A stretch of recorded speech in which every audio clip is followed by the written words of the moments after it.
One Breath, which gets its title from the part of a soliloquy delivered to Agent Scully when she's in a coma by her father, dressed in military uniform. I think it's one of the most popular episodes of the show, and it really is. It's not an X-File per se. It's really an exploration of Mulder's caring for Scully. The episode begins in a way that I never imagined an X-Files episode beginning, which was a kind of dreamy reminiscence by Scully's mother about Scully's childhood and about realizing that things die and about the sadness and sorrow that comes with death. And it sets up the episode in a frightening way because they're looking at Agent Scully's headstone. They're prepared for her to die as well. It's a very soft but beautiful opening for the show, something we hadn't done before. That image of Agent Scully in that boat in the lake is one of those classic images that I think it is so symbolic of being tethered to something very tenuously, and the chance that you could be cut adrift, that you could slip into the unknown, that you could slip into the abyss. So it was not just a beautiful image, but also a very symbolic one, I think.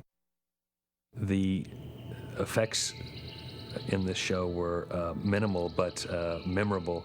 The scene where Scully is in her bed going from the forest to the hospital room, or the hospital room to the forest, is a blue screen shot, but it was actually going to be very complex and ended up being very easy in the end. It's I think it is done as a very sophisticated dissolve from one location to another, but that's the wizardry of Matt Beck, who was a special effects supervisor, and it worked beautifully. It was evocative of the dreamlike quality of the whole show. If you're having trouble sitting on Mulder, Assistant Director Skinner, I'm sure you know we'd have no trouble.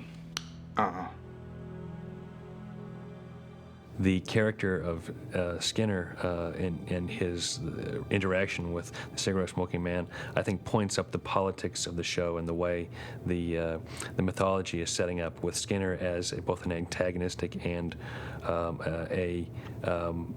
an institutional figure. He's got to function as an FBI agent and as Mulder and Scully's allies, and so his relationship, his sparring with the cigarette-smoking man and not allowing him to smoke in his office, speaks to his alliances and allegiances with Agent Scully and his hatred of this man that he cannot vanquish, that he cannot get rid of, that he has to tolerate, and this is his defiance of that.